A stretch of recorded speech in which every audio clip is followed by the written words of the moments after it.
One mistake that some people make, even several times a day, can completely destroy the digestive system and even our overall health. Many people who make this mistake complain that they have low stomach acid, they have trouble digesting protein-rich foods, they constantly experience bloating, pain, SIBO, disrupted gut flora, problems with bowel movements, difficulty losing weight, insulin resistance develops, and so on.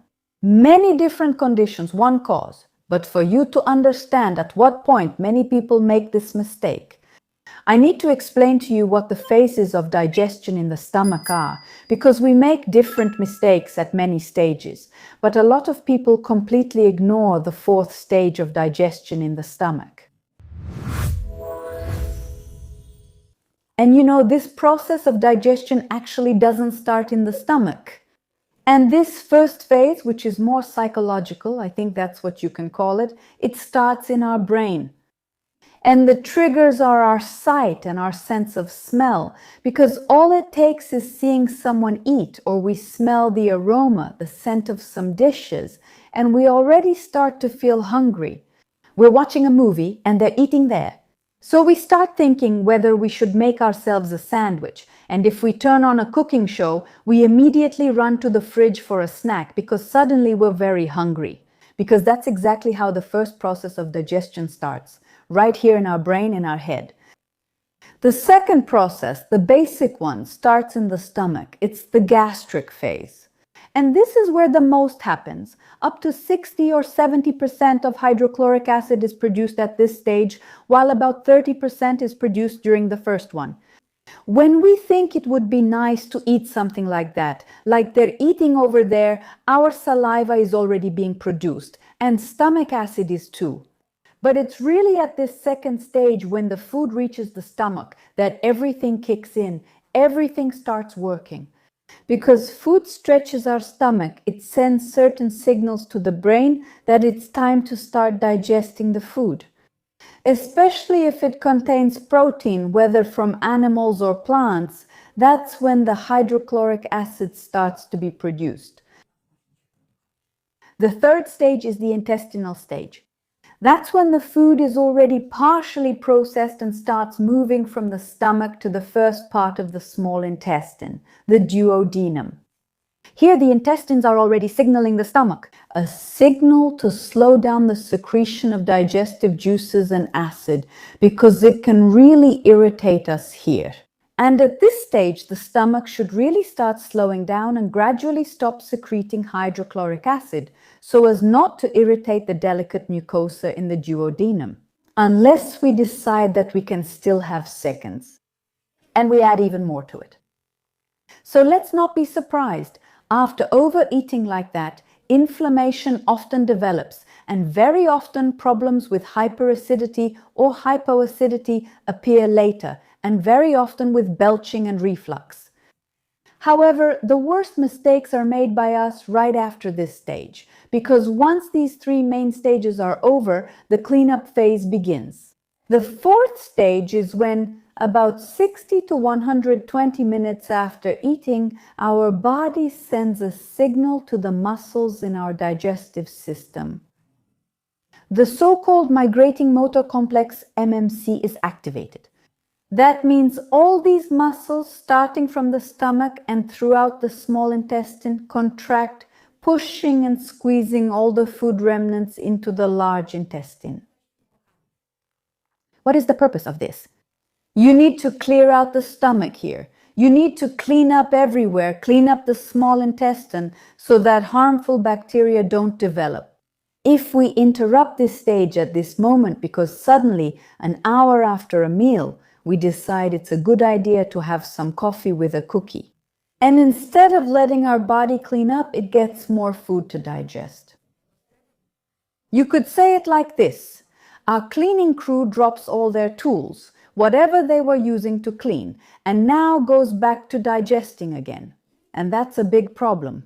If we snack, we do a huge disservice to our body, because all that movement of the intestinal muscles suddenly slows down.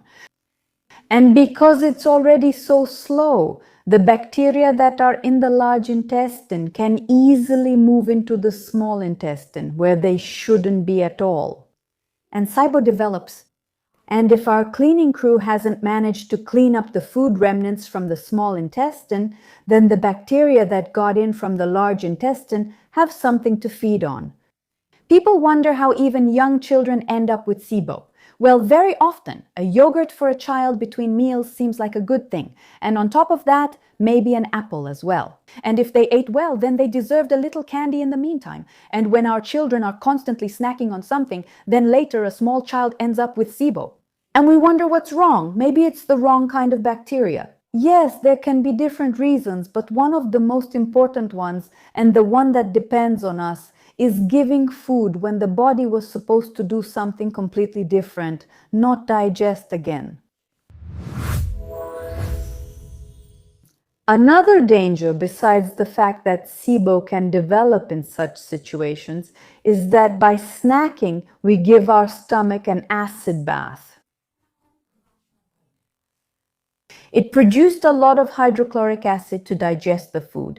Now it needs to regenerate, it needs to rest. The mucosa needs to heal because those acids are still irritating. And we ate again, and we forced it to produce hydrochloric acid again and again and again. And a lot of people who have stomach inflammation, erosions on the mucosa, don't even realize that it's not because they have too much acid. Very often they actually have too little acid. It's because they were snacking and they didn't give the stomach a chance or time to regenerate. And the stomach isn't programmed to work 24 hours a day, 7 days a week. It really needs breaks. And surely none of us wants to go to bed with rotting food inside. That's what happens when we eat before bed. Our body needs time to digest before we fall asleep. Because when we sleep, this MMC system works quite intensively, quite actively, but the digestive process slows down significantly. That's when our body regenerates and repairs itself very well. But if we haven't managed to digest and move that food to the right sections of the intestines before falling asleep, everything just stays there. And in the morning, we wake up with an unpleasant smell in our mouth, with a coating on our tongue and teeth. Along with that, we are very tired because our body hasn't regenerated. In the morning, we simply have no energy. How can we fix this? In reality, 3 things are needed, and the first is breaks. There needs to be a break of at least 3.5 hours between meals, ideally 4, for this cleanup phase. Before going to bed, we can eat 3 or 4 hours before bed, but definitely not later, and we shouldn't snack anymore. It's simple, and it depends solely on us. Another thing, the next step, we need digestive enzymes. And we can support our bodies with plant-based digestive enzymes, which can speed up the digestion of both proteins and plant foods. So that all of this simply doesn't linger. And if we can no longer function in the right way regularly, our body loses certain abilities and rhythms. We need to introduce this new proper rhythm, and digestive enzymes will be a huge help with that. I have to tell you that many people confuse a certain stage in our intestines, a certain stage of digestion, with hunger. For example, when there is, I don't know if you've ever experienced this, but when there's quite loud gurgling in the intestines, some sounds coming from the intestines, and people say, "Oh, my stomach is growling, I definitely need to eat something." No, when your stomach is growling, you don't have to eat. Very often, that growling actually happens when the body is cleaning itself. This MMC stage, one of its most intense moments, is when it really pushes through all the fluids and foods that are there. And it actually doesn't last long. It lasts from 5 to 15 minutes. And that's not a signal that you need to eat. It's a signal that your body is cleaning itself. You should just be glad that some cleaning processes are happening. And you need to wait out this moment instead of running to the kitchen. At most, you can drink a little water, preferably warm, so it might ease up a bit and not bother you as much. But we don't eat to silence that rumbling. I think there's another important aspect to realize, that when we snack, we're not only harming our digestive system. Above all, we're also damaging our blood sugar and insulin regulation. People think they have insulin resistance only when they eat too much sugar or too many calories. Yes, that's true too. Some slim people say, I don't eat sweets at all. So where does this insulin resistance come from? Snacking causes the pancreas to constantly have to work, because every piece you put in your mouth stimulates not only your stomach but also other processes. The pancreas starts producing digestive enzymes and starts producing insulin. And so it keeps producing insulin all the time. It's also overworked. Various disorders also develop. And even if a person doesn't eat a lot of calories but eats non-stop, even simple things like a little salad, some berries, an apple, a cucumber, those things barely have any calories at all. But it forces the body to digest, and it forces the pancreas to work. Remember, my dears, that many of our actions actually destroy our own health, and you don't always have to look for the cause somewhere outside. Very often, it's within us.